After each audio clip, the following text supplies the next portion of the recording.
Programme बहुत warm welcome. मैं हूं कामरान शाहिद। आज पाकिस्तान से बढ़कर हम बरतानिया की बात भी करेंगे और पाकिस्तान इंडिया की बात तो करेंगे, लेकिन बरतानिया के अखबारात के अंदर आज एक तहलका खेज खबर जो थी वो गर्दिश करती रही। बरतानिया मीडिया, अमेरिका का मीडिया, उसने उसको खूब उछाला और वो खबर थी लेडी डायना के कत्ल के हवाले से। हादसा है या कत्ल है, इसके मतलब कुछ तहलका खेज शवाहिद सामने आए और इंग्लिस्तान के क्रेडिबल अखबारों ने उसको कोट किया है और इंग्लिस्तान के क्रेडिबल टीवी चैनल्स ने और अमेरिका के क्रेडिबल टीवी चैनल्स ने स्टोरी को एक दफ़ा फिर जो है वो मंजराम पर लाई। ये कंट्रोवर्सी बहुत पुरानी है, जब से लेडी डायना का हादसा हुआ तब से जॉइंट इन्वेस्टिगेशन फ्रांस और बरतानिया की जारी थी। जो जजमेंट इस पर आई उसके हिसाब से तो ये हादसा था आज से बहुत साल पहले, लेकिन अब जो शवाहिद सामने आ रहे हैं उससे लग ये रहा है कि शायद इसके ऊपर मजीद नया एंगल या नई इंटरप्रिटेशन लाई जाए। वो एंगल इंटरप्रिटेशन क्या होगी आज के प्रोग्राम में आपको बताएंगे। शवाहिद जो है वो बड़े तहलका खेज हो सकते हैं बरतानिया की सियासत के लिए भी और पूरी दुनिया में वो लोग जो इंटरेस्ट लेते हैं, क्योंकि लेडी डायना जो थी उनका जो होल्ड था लोगों के दिलों पर उनके सोशल वर्क्स की वजह से वो इमेंस था। इसलिए उनसे जुड़ी हर खबर, खासतौर पे उनकी मौत से जुड़ी हर खबर जो है वो पूरी दुनिया के अंदर जो है वो उसकी उतनी इंपॉर्टेंस आज भी है जितनी डायना की जिंदगी में उनकी अपनी मूवमेंट्स और उनकी अपनी एक्टिविटीज़ के हवाले से हुआ करती थी।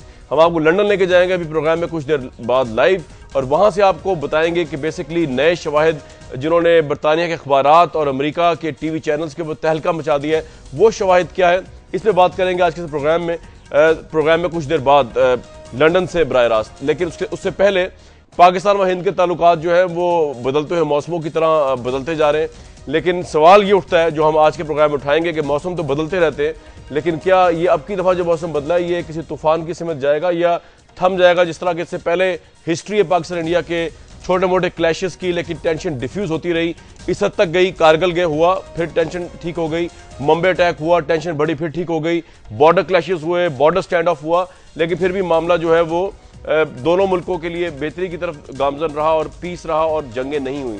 अब की दफ़ा जो मामला है वो किस तरफ जाएगा, इस पर बात करेंगे आज के इस अहम तरीन प्रोग्राम में। और हमारा पैनल जो है वो पाकिस्तान और इंडिया के लोगों पर मुश्तमिल है। हमारे साथ पाकिस्तान के भी दो पैनलिस्ट मौजूद हैं और इंडिया के भी दो पैनलिस्ट मौजूद रहेंगे। जैद हामिद साहब हैं, पाकिस्तान में एक hard line wing point of view को रिप्रेजेंट करते हैं। उनको हमने इस प्रोग्राम में मदऊ किया है अपना पॉइंट ऑफ व्यू दे, वो भी उनका एक इंटरप्रिटेशन है पाकिस्तान इंडिया ताल्लुकात की। मजहर अब्बास साहब हैं जो मेरी इंटरप्रिटेशन के मुताबिक एक लिबरल स्कूल ऑफ थॉट को पाकिस्तान इंडिया के तनाजुर में पॉलिटिक्स में रिप्रेजेंट करते, वो भी पाकिस्तान का एक पॉइंट ऑफ व्यू है, उस पर भी बात करेंगे। वो इंडिया से हमें चंचल मनोहर सिंह जो है इंडियन सहाफ़ी वो ज्वाइन करेंगे और डॉक्टर प्रताप वेदक साहब ज्वाइन करेंगे, चेयरमैन है काउंसिल ऑफ फॉरेन अफेयर्स के दिल्ली से। जैद हामिद साहब, अगर मैं आपको पहले दावत दूं, आपकी इंटरप्रिटेशन जो है वो उसे हॉकिश इंटरप्रिटेशन कहते हैं पाकिस्तान इंडिया के ताल्लुकात के मामले में। कहा यह जाता है कि आपके ख्यालात इतने हार्ड हैं कि अगर ये LOC काबी का वाक़या ना होता जिसमें 5 इंडियन सोल्जर्स की हलाकत हुई है, तो इसके अलावा भी और इसके बावजूद भी जो है आपको अगर आपसे सजेशन ली जाए, प्राइम मिनिस्टर आपसे सजेशन मांगे, तो आप तो ये कही दें उनको कि जी आप इंडिया पे अटैक कर दें। जी जैद साहब। देखिए, ऐसी बात नहीं है कि हम ये कहें कि इंडिया पे अटैक कर दें, लेकिन हम डेफिनेटली पाकिस्तान गवर्नमेंट को ये एडवाइस जरूर करेंगे कि इंडिया को इनके झूठ को, इनके डिसइंफॉर्मेशन को, इनके लाइस को और उनकी उस जंग को जो ये पाकिस्तान के खिलाफ मुसल्लत कर रहे हैं, चाहे वो हमारा पानी रोक कर रहे हो, चाहे वो लाइन ऑफ कंट्रोल पर कर रहे हो, चाहे कश्मीर डिस्प्यूट को अवॉइड करके कर रहे हो, चाहे तहरीक तालिबान पाकिस्तान को हमारे अंदर भेजकर इंसर्जेंसी करा रहे हो या बलूचिस्तान लिबरेशन आर्मी को भेज रहे हो। चूंकि जो माजी में इनकी हिस्ट्री है, 1971 में जिस तरह मुक्ति बहानी को इन्होंने उसी वक्त लॉन्च करने का हुक्म दे दिया था जब पाकिस्तान के इलेक्शंस हुए थे। इंदिरा गांधी और मानिक शॉ की गुफ्तगू आपस में ऑन रिकॉर्ड अवेलेबल है कि जब मानिक शॉ ने इनसे कहा कि मैं मार्च और अप्रैल में पाकिस्तान पर हमला नहीं कर सकता, मुझे 10 महीने चाहिए, और इंदिरा गांधी ने फिर 10 महीने दिए मानिक शॉ को कि मानसून सीजन के बाद ईस्ट पाकिस्तान पर हमला करे। हमारा इंटरनल डिस्प्यूट था, इंडिया को किसने हक दिया था कि पाकिस्तान में फौजें दाखिल करे।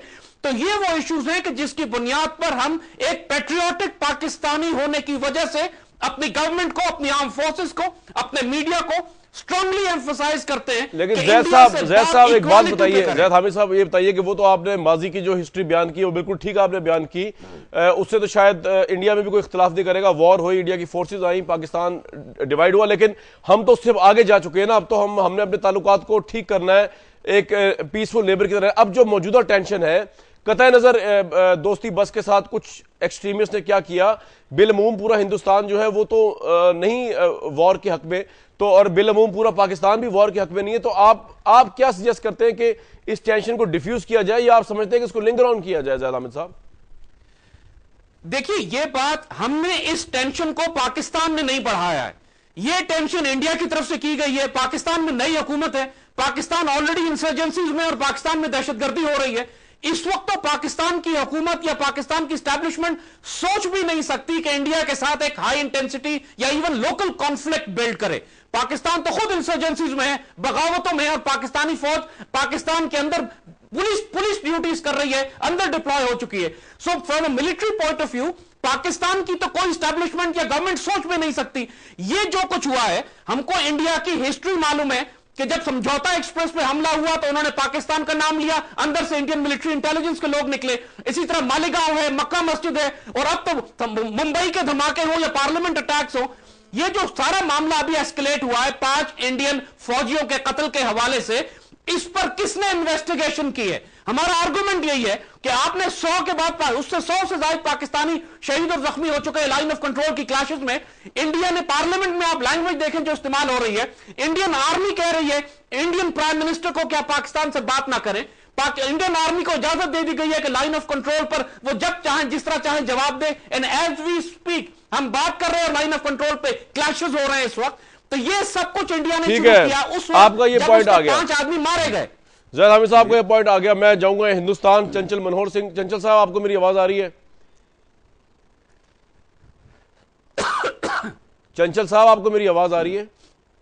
हाँ जी, हाँ जी, आ रही है। अच्छा चंचल साहब, आपने सुना ज़ैद हामिद साहब एक पाकिस्तान में एक हार्ड लाइन रखते हैं, ऑब्वियसली ये एक हार्ड लाइन का पॉइंट ऑफ व्यू है, लेकिन उनको भी रिस्पॉन्ड आप कर सकते हैं। लेकिन मेरा आपसे बड़ा पर्टिनेंट सवाल है कि 2 इंटरप्रिटेशन हो सकती है इस वक्त जो मौजूदा क्लैश हुआ है एलओसी के ऊपर और जो एस्केलेट होता हुआ नजर आ रहा है। बेसिकली एक तो इंटरप्रिटेशन ये है कि जिस तरह के आपका मीडिया ये फरमा रहा है कि इसमें पाकिस्तान की फौज, पाकिस्तान की हुकूमत इन्वॉल्व है, और दूसरी इंटरप्रिटेशन इसकी ये है कि पाकिस्तान इस वक्त जिस तरह के मसाइल में घिरा हुआ है, उसकी वेस्टर्न बॉर्डर पे एक वॉर जारी है, पाकिस्तान की जंगों के अंदर टेररिस्ट फिर रहे हैं, सड़कों के अंदर टेररिस्ट फिर रहे हैं, जंग करते फिर रहे हैं, तो हम तो मुतहम्मिल नहीं, पाकिस्तान मुतहम्मिल नहीं हो सकता इस तरह की कन्फ्रंटेशन का इंडिया के साथ। आपका अपना टेक क्या है इसके ऊपर चंचल साहब?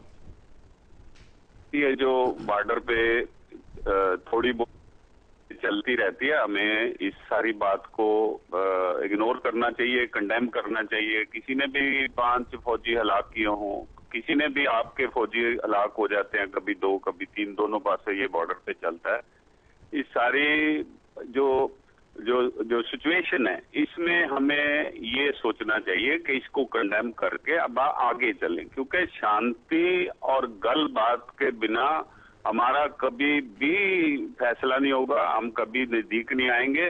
क्योंकि हम जो लोग हैं ना, हम हैं पीस एक्टिविस्ट, शांति के उसके पुजारी हैं कि दोनों मुल्कों में पड़ोसी हैं, इनमें शांति होनी चाहिए और डायलॉग का प्रोसेस जारी रहना चाहिए।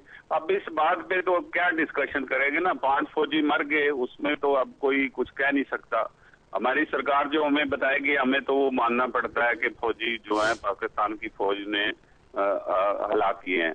इस सारी बात को छोड़ के हम कितनी देर होगी, कितने 68 बरस हो गए, 66 बरस हो गए हम कब तक ये कभी 2 मार दिए, कभी 3 मार दिए। मैं आपको एक एग्जांपल देता हूँ कि सरबजीत सिंह को बड़ी जालम ढंग से मारा गया, फिर इंडिया ने उसका टेट फॉर टैट किया, इंसाउल्लाह को मार दिया।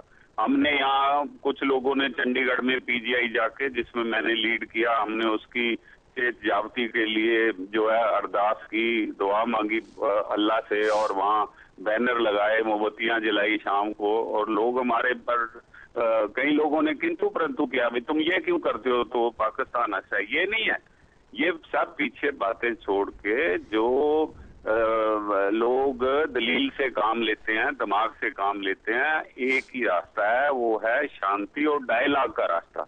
इंडिया को डायलॉग नहीं बंद करना चाहिए, चाहे बॉर्डर पे उससे ये आपका पॉइंट है। प्राइम मिनिस्टर और दोनों प्राइम मिनिस्टरों को बात करनी चाहिए। डायलॉग का रास्ता ये एक रास्ता है जिससे दोनों मुल्कों में शांति होगी। और जो हम लोग पीस एक्टिविस्ट हैं, हमारा हुक्मरान लोग जो हैं, सियासतदान जो लोग हैं, जो राज करते हैं, उनका और जो पीस लवर हैं, अवाम में हमेशा ही फर्क होता है। हम तो अवाम और अवाम है, उससे जो है एक रास्ता शांति ठीक का, है मुलाकात का। जी चंचल साहब, ये आपका पॉइंट आ गया, आप मेरे साथ ही रहिएगा। डॉक्टर प्रताप वैदिक साहब को मेरी आवाज आ रही है? हाँ जी जी। डॉक्टर साहब, अब चंचल सिंह साहब ने तो बहुत अच्छी बातें की, उन्होंने अवाम से अवाम कॉन्टैक्ट की बात की, लेकिन ग्राउंड रियलिटीज थोड़ी बज़ाहिर मुख्तलिफ नजर आ रही हैं। अब की दफा हिंदुस्तान में अगर मनमोहन सिंह सितंबर में नवाज शरीफ साहब से मिलना चाह रहे हैं तो आर्मी चीफ उनको मशवरा दे रहे हैं कि आप ना मिले। जो दोस्ती बसेस हैं उनको हिंदुस्तान के अंदर रोका जा रहा है दोनों तरफ की। तो लोकसभा के अंदर अगर आपकी जो पार्लियामेंट है उसके अंदर अगर बात की जाती है डायलॉग की, तो वहां से अपोजिशन जो है वो बहुत टफ टाइम देती है हुकूमत की पार्टी को। हुकूमत को मजबूर होना पड़ रहा है कि वो स्टैंड इस पर बड़ा हार्ड ले। तो हुकूमत तो डायलॉग करने के लिए बड़ी प्रॉब्लम में आपकी, तो डायलॉग होगा किस तरह इस सारे वाकयात के बाद? इसको सारे मामले को अगर बहुत तफसील में आप देखें तो आपको मालूम पड़ेगा जी कि हमारी अंदरूनी सियासत में बहुत सारी चीजें उलझ गई।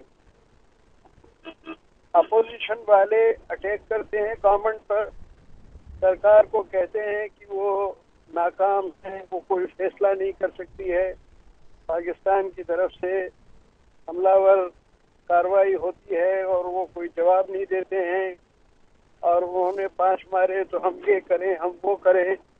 ये सब बातें इसलिए नहीं हैं कि 5 आदमी मर गए तो 10 आदमी पाकिस्तान के मार दे तो 5 लौट आएंगे क्या? उससे फायदा क्या है? अगर वो गलती से मर गए हैं या जानबूझ के मारे गए हैं तो उन पर तो बहस होना चाहिए, बातचीत होना चाहिए, इन्वेस्टिगेशन होना चाहिए। ये बातें कही जाती हैं सरकार को एम्बेरस करने के लिए। और मुझे अफसोस है कि जैसे यहाँ फिजूल में एक माहौल बना दिया गया, बहुत ही इस तरह का कि जैसे कि पाकिस्तान हमला कर रहा है, वैसे ही आपके यहाँ आपकी पार्लियामेंट को क्या जरूरत थी कि एक रेजोल्यूशन पास करे? आप लोग जरूरत से ज्यादा घबरा जाते हैं। इतना परेशान होने की बात क्या थी? समझना चाहिए आपकी यहाँ पर एम्बेसी है, वो आपके यहाँ सरकार को भेजती होगी। बहुतों के यहाँ आपके यहाँ इंडियन टीवी भी लगे हुए हैं चैनल, वो सब देखते हैं। सब बातों को समझना चाहिए। पार्लियामेंट का रेजोल्यूशन पास कर दिया, इसका मतलब क्या हुआ कि मियां नवाज शरीफ जो अमन की बात कह रहे हैं, जो दोस्ती की बात कह रहे हैं, जो बातचीत की बात कह रहे हैं, उसको आपके पार्लियामेंट के मेंबर नहीं सुन रहे, मेजॉरिटी पार्टी उसको नहीं सुन रही है। तो ये बात ठीक नहीं है। और हमारे यहाँ जो हुआ वो भी गलत है कि हमारी पार्लियामेंट ने एक रेजोल्यूशन पास कर दिया। अरे आपने कोई एक परेशान होकर घबरा के आपने कुछ कर दिया तो अब इन्होंने और ज्यादा कर दिया। दोनों पार्लियामेंटों ने जो रेजोल्यूशन पास किए हैं मेरी राय में वो बिल्कुल लाजिम नहीं, वो गैर जरूरी काम किए उन्होंने। राइट। दोनों सरकार में इस बात से खुश हूँ कि दोनों में से किसी सरकार ने भी अभी तक ये नहीं कहा है कि हम बातचीत नहीं करेंगे। हमारे विदेश मंत्री सलमान खुर्शीद ने कहा है कि वो अभी काफी देर है अभी बातचीत में, जब वक्त आएगा तब देखेंगे क्या होगा। तो इसका मतलब साफ है कि सब गैलरी को प्ले कर रहे हैं। आपके यहाँ भी सरकार मीडिया को चुप करना चाहती है, जो लोग कुछ हल्ला कर रहे होंगे अपोजिशन के लोग उनको चुप करना चाहते होंगे। हमारे यहाँ भी यहाँ अगर आपने जमहूरियत इजाजत देंगे बात करने? जी जी मैं दूं, आप आएंगे। जमहूरियत का प्रसाद है ये। राइट। ये अपोजिशन को चुप करने के लिए आपको कुछ न कुछ करना ठीक है वैदिक साहब, ये आपने कहा कि लोकल पॉलिटिक्स की डायनामिक्स है जिसकी वजह से ये इसकी इम्प्लीकेशन। जैद हामिद साहब आप ऐड करते, फिर मजहर अब्बास साहब को बीच में लेना। जी जैद हामिद साहब।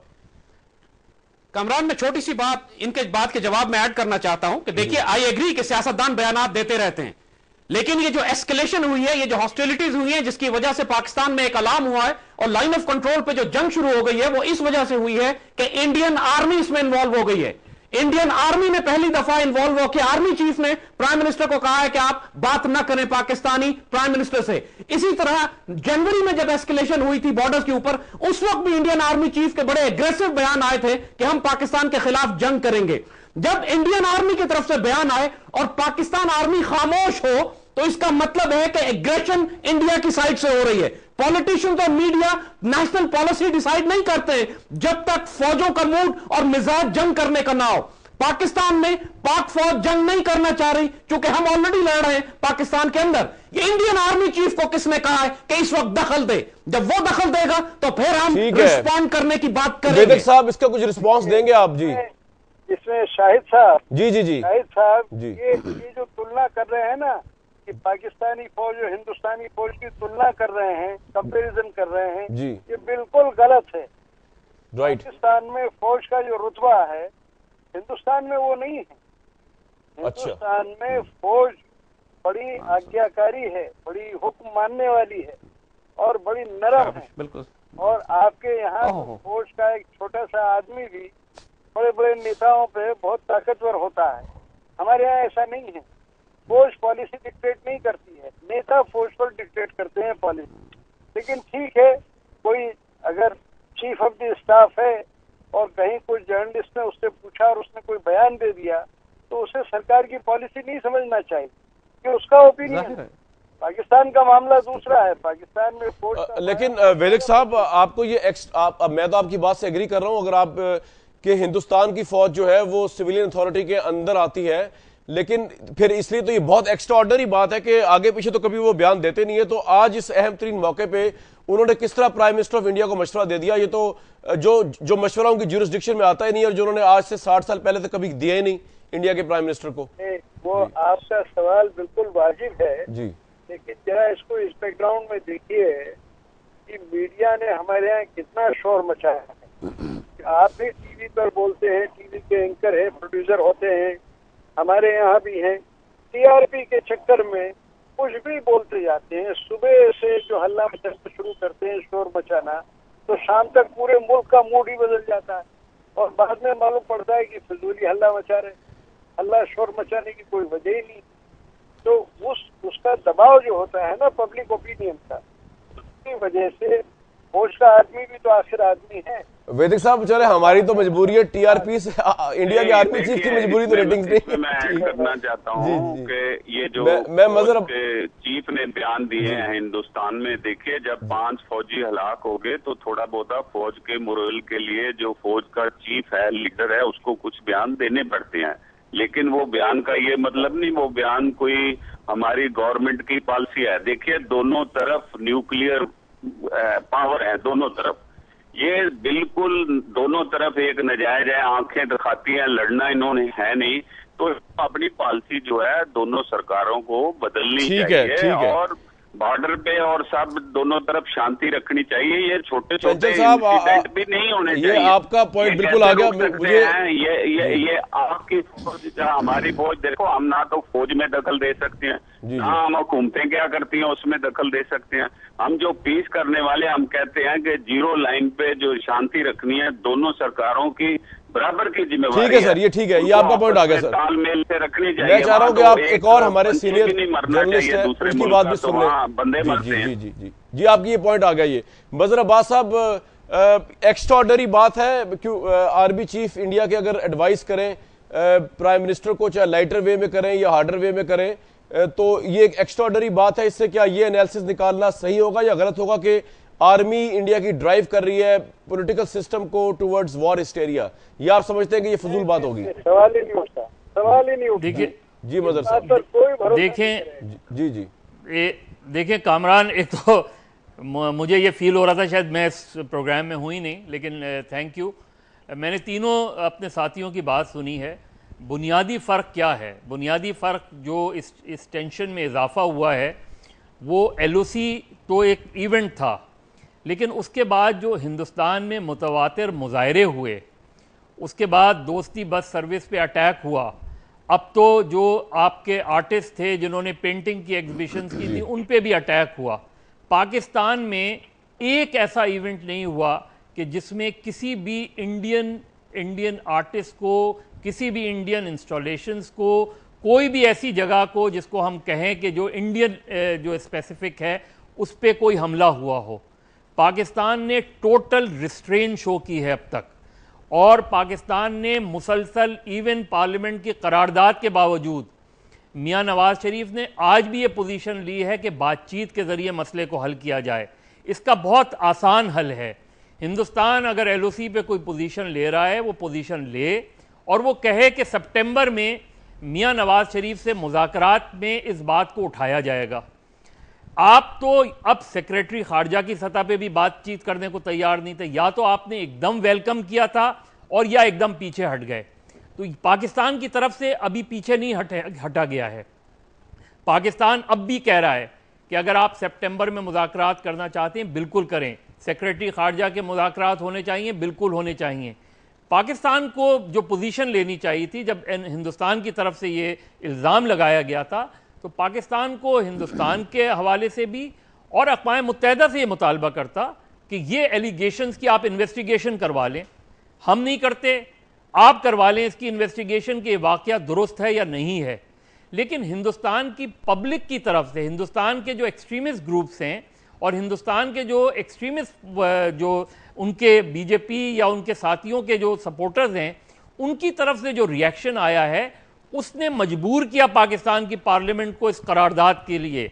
तो बुनियादी तौर पे हिंदुस्तान की तरफ से एक बेसिक डिफरेंस हिंदुस्तान और पाकिस्तान में सियासी सतह पर यह है कि हिंदुस्तान की जो एक्सट्रीमिस्ट पार्टीज़ हैं या फोर्सेस हैं, उनको वहाँ के इलेक्टोरेट की सपोर्ट हासिल है, उनको वहाँ के वोटर्स की सपोर्ट हासिल है, वो वहाँ इक़्तिदार में आने की पोजीशन में है।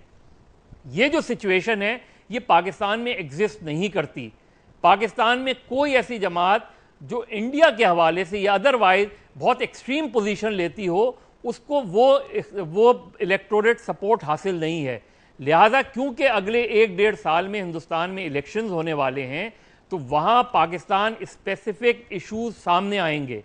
पाकिस्तान में 11 मई को जो इलेक्शन हुए उसमें कहीं भी इंडियन स्पेसिफिक इशू सामने नहीं आया। ये आप सही तो फरमा रहे हैं। प्रॉब्लम है जो रिव्यू करने की है वो हिंदुस्तान को है। जी जी बदर साहब, ये आपके सारे कंसर्न्स जो है और सवालात जो है, मैं ब्रेक का वक्त हो गया है और मजीद आपसे बात भी करेंगे।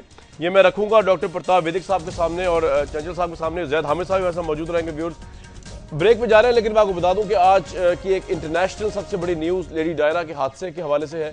नए फैक्ट्स आए, शवाहिद जो है बड़े तहलका खेज हैं। उनका हादसा था या कत्ल था, इस पर हम आपको बताएंगे लंदन से बराह रास्त। इस प्रोग्राम के अगले हिस्से में हमारे साथ रहिए।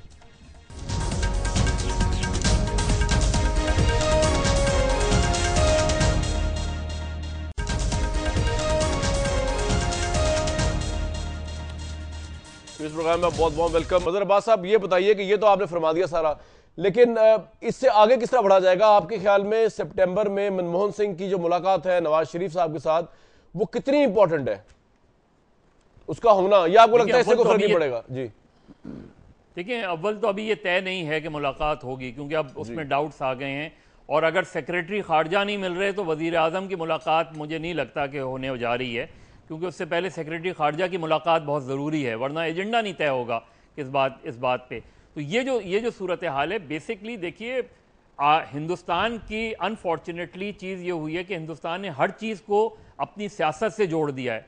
यानी एक ज़माना था, मुझे अच्छी तरह याद है कि जब पाकिस्तान की क्रिकेट टीम हिंदुस्तान जा रही थी वसीम अकरम की क़यादत में, तो हिंदुस्तान में विकेट्स को उखाड़ दिया गया था।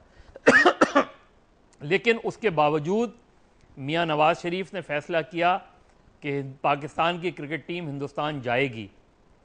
और अटल बिहारी वाजपेयी वजीर आजम थे, उनका बयान आया था कि क्रिकेट का सियासत से कोई ताल्लुक नहीं है।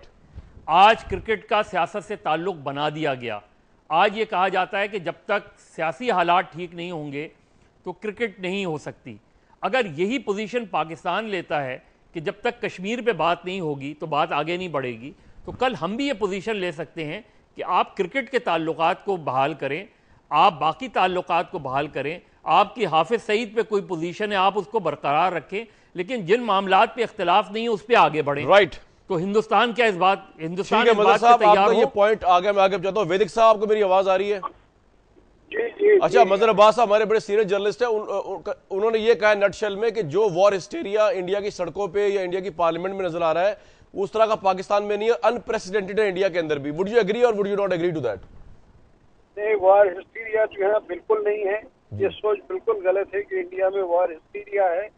हाँ, लोगों को सरकार से बहुत नाराजगी है कि 5 जवान मारे गए, अभी 2 जवान पहले बिहेड हो गए और सरकार ने कोई ठोस बातचीत नहीं की, कोई ठोस कदम नहीं उठाया। तो लोगों की ये शिकायत तो बिल्कुल वाजिब है। अगर पाकिस्तान के भी जवान मारे जाते और पाकिस्तान लोग इस पर नाराज होते, दुखी होते, तो वो बिल्कुल वाजिब था, उसमें कोई बुराई नहीं है, बिल्कुल नेचुरल है ये।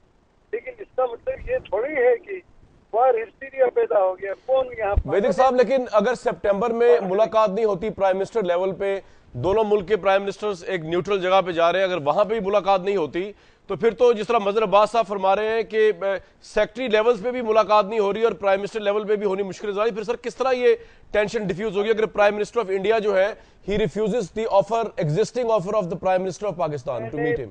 प्राइम मिनिस्टर ऑफ इंडिया ने या फॉरेन मिनिस्टर ने रिफ्यूज नहीं किया है जी, उन्होंने रिफ्यूज करने की कोशिश की है कि जब ये वलवला बैठ जाएगा, लोगों का थोड़ा सा मिजाज ठंडा हो जाएगा, अपोजिशन का पेट भर जाएगा, चुप हो जाएगा, तो बात शुरू हो जाएगी। और सितंबर में नहीं होगी तो अक्टूबर में हो जाएगी। कितनी देर लगती है लाहौर जाने में? घंटे भर का तो रास्ता है। ठीक है। तो दिलों में मोहब्बत की बात हो, रास्ते आसान करने की बात हो, तो बात तो कभी भी हो सकती है। राइट, और बात करने ठीक, ये आपकी पॉइंट आ गया। इसलिए ये मत मानिए कि बातचीत टूट गई है, तनाव बढ़ गया है, सब धीरे धीरे ठीक हो जाएगा। अगले 8 दिन में आप हवा बदली हुई पाएंगे।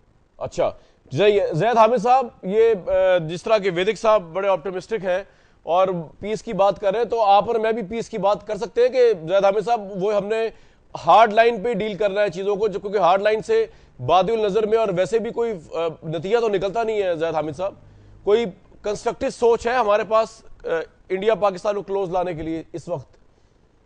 कामरान, जैसे हमने पहले बात की कि जो भी एस्केलेशन है ये बात पाकिस्तान की तरफ से नहीं हो रही, और जो एनवायरमेंट बिल्ड हो रही है, जो प्रियम्बल लिखा जा रहा है, कि जो एक पेशलफ्ज तैयार किया जा रहा है, लाइन ऑफ कंट्रोल पे झड़पें भी हो रही हैं, मीडिया भी एक आग लगा रहा है, पाकिस्तान के सफारत खाने पे हमला है, बसें रोकी जा रही हैं, आर्मी चीफ बयान दे रहा है इंडिया की तरफ से, ये सारा प्रियम्बल हमें यह बता रहा है कि आइंदा आने वाले वक्तों में मॉनसून सीजन खत्म होने के बाद इंडिया कोई जंगी कार्रवाई करना चाहता है। हमारी तारीख यह बताती है कि हमेशा मॉनसून सीजन से पहले मॉनसून सीजन में प्रियम्बल बनाए जाते हैं। 65 में भी यही था, 71 में भी यही था, 65 में हमने सितंबर में लड़ाई की। लेकिन जैद साहब मुझे एक बात बताइए ना, जैद साहब आप तो हिस्ट्री कोट कर रहे हैं ना, वो आपके तो हिस्टोरिकल फैक्ट्स आ गए, ठीक है, लेकिन अब मूव फॉरवर्ड किस तरह करना है? मतलब यही हमने हॉकिश अप्रोच अपनानी, या आप सजेस्ट करते हैं पाकिस्तान की एडमिनिस्ट्रेशन को, आप भी सजेस्ट करते हैं कि हमें पीस की तरफ जाना चाहिए आगे? देखिए, हमारे 3 बड़े डिस्प्यूट इंडिया के साथ इस वक्त, इंडिया के साथ हमारे 3 बड़े डिस्प्यूट हैं। जी वैदिक साहब, जैद साहब एक मिनट, इंडिया से वो हमारे गेस्ट हैं, मैं कह रहा हूं उनको प्रायोरिटी इसलिए मैं दे रहा हूं क्योंकि आप और मैं होस्ट हैं इस वक्त। जी वैदिक साहब फरमाइए। ये जो साहब अभी बातचीत आक्रामक, बहुत ही एग्रेसिव बातचीत कर रहे हैं जी, मैं इसका भी इस्तेमाल करता हूँ, क्योंकि इस बातचीत का असर शायद ये होगा हमारे हुक्मरानों पर कि भाई देखो, पाकिस्तान के लोग इतने परेशान हो रहे हैं, इतने जबरदस्ती डर रहे हैं कि आप हमला करने वाले हैं, तो कम से कम इनके शोर मचाने से, चिल्लाने से, हमला करने की बात अगर किसी बेवकूफ के दिमाग में आ भी गई तो वो कम से कम डरेगा, सोचेगा कि भाई अब मत करो ये काम, सोचना ही नहीं, सोचना भी बुरा है, अच्छा, सोचना भी बुरा है, इसलिए हल्ला मचा रहे अच्छा है, शोर मचा रहे कोई बुरा नहीं है। तो आप फ्री हैंड दे रहे हैं इनको कि अच्छा है, जैद हामिद साहब जो है वो खुल के हार्ड लाइन, ठीक है। मजहर अब्बास साहब, इस तरह ही जिस तरह वैदिक साहब ने इसको लाइट वे में इंटरप्रेट किया है और उन्होंने एक बड़ी इंटरेस्टिंग अपनी इंटरप्रिटेशन दी है, इसको इस तरह इंटरप्रेट करना चाहिए? जी मजहर साहब। देखें बहुत अच्छी, दोनों तरफ से अच्छी बातें हुई हैं। मैं सिर्फ एक बात कहूं कि peace is the only option available for us, उसके अलावा कोई ऑप्शन है नहीं आपके पास। और सीधी और पीस, और देखें अगर पीस की तरफ आपको बढ़ना है तो आप सबसे पहले, मेरी नज़र में सबसे पहले आप स्पोर्ट्स इवेंट्स रिवाइव करें, क्रिकेटिंग टाइज रिवाइव करें, आप हॉकी की टाइज रिवाइव करें। वो चीज़ें होती हैं जो लोगों को मिलाती हैं, टेंशन्स को डिफ्यूज़ करती हैं। मेरी हिंदुस्तान के कायदीन से अपील है ये कि आप स्पोर्ट्स और सियासत को जोड़ें ना।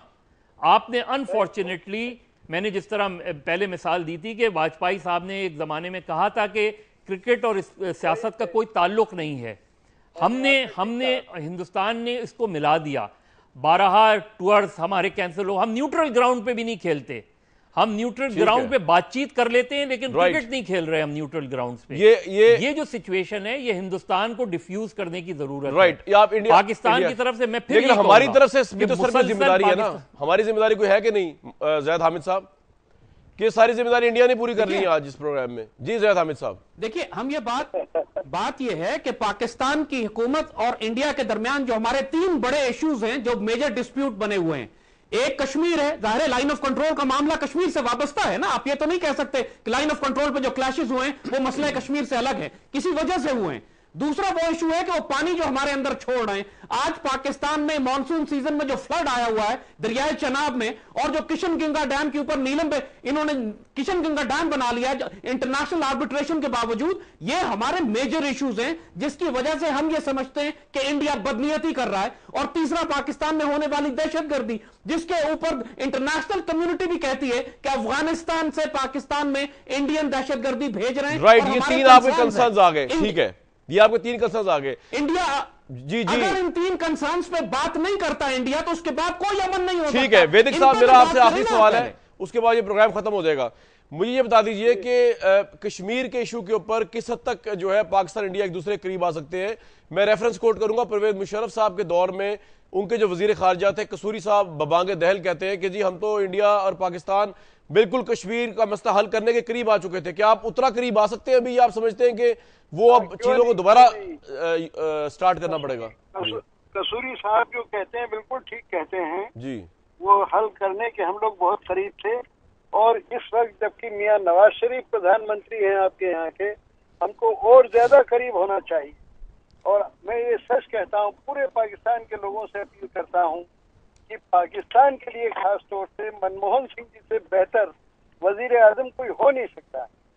ये जितना पाकिस्तान से सुलह करना चाहते हैं, सारे रिश्ते सुधारना चाहते हैं, और कोई प्राइम मिनिस्टर, यानी अब वैदिक साहब आप ये चाह रहे हैं कि पूरा पाकिस्तान जो है वो मनमोहन सिंह और कांग्रेस की कामयाबी की दुआएं मांगे अगर पाकिस्तान इंडिया का पीस चाहिए? हाँ, और मियां नवाज शरीफ की कामयाबी की दुआ हम लोग मांगते हैं। नहीं, मनमोहन सिंह साहब की कामयाबी वो होगी तो कामरान, हम ये तारीख नहीं भूल सकते कि पाकिस्तान को कांग्रेस पार्टी ने तोड़ा था, और बीजेपी की असलियत हमें मालूम है। हम दोनों से कंफर्टेबल नहीं होंगे, पाकिस्तानी कौम इनकी तारीख जानती है। आपको इंडिया भेज देते हैं क्योंकि वहां तो 2 ही पार्टी है मेन स्ट्रीम, बीजेपी और कांग्रेस, तीसरी तो पार्टी फिर आप रिप्लेस करेंगे। इंडिया तो हम जरूर जाएंगे इंशाल्लाह, और दिल्ली ठीक है, जामिया मस्जिद बहुत शुक्रिया जी। ये वक्त तयन करेगा। वैदिक साहब, ज़ैद हामिद साहब, मजहर अब्बास साहब, आप लोगों का शुक्रिया। व्यूअर्स, प्रोग्राम का ये जो डिस्कशन खत्म हुई, लेकिन हम जब ब्रेक से वापस आएंगे लेडी डायना के कत्ल के हवाले से जो तहलका खेज शवाहिद है आपके साथ शेयर करेंगे बराह रास्त लंदन से। ब्रेक से वापस आते हैं।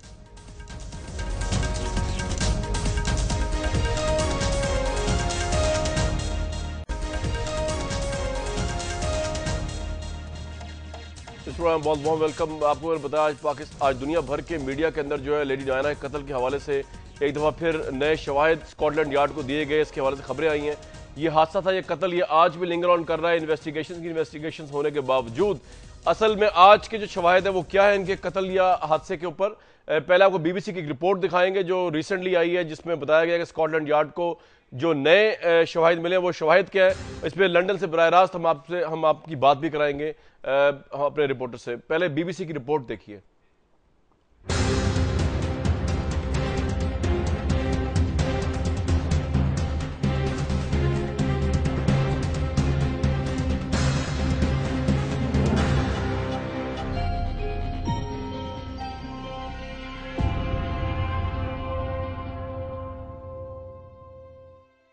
Some of the last images of Diana, Princess of Wales and Dodi Al-Fayed before their deaths almost 16 years ago. Investigations into the fatal car crash in Paris have blamed the negligent driving of their chauffeur and the other cars chasing them. Now police at Scotland Yard have confirmed they've been passed new information about the deaths, which they're examining. In a statement, the Metropolitan Police says it is scoping information that has recently been received in relation to the deaths and assessing its relevance and credibility. However, it's stressed this is not a reinvestigation. The statement follows inquiries by a Sunday newspaper earlier this week, asking whether police were investigating new information that the military were involved in the deaths and whether that information had come from a military source. Scotland Yard is not commenting on that directly and it is stressing that the deaths of the late princess and her boyfriend have already been thoroughly investigated by both British and French police. Sophie Hutchinson, BBC News.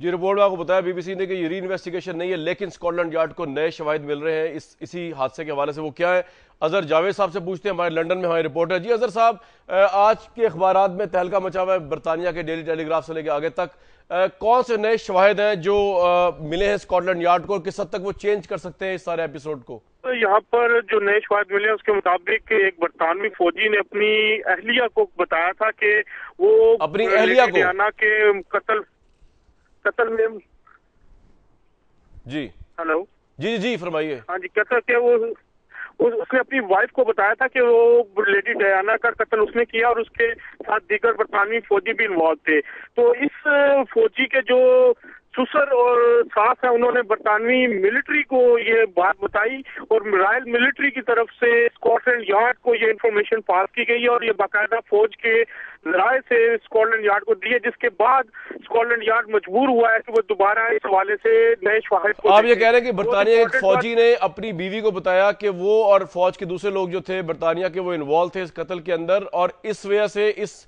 Askari जराए ने ये information जो है उनके ससुर के हवाले से Scotland yard को दी है?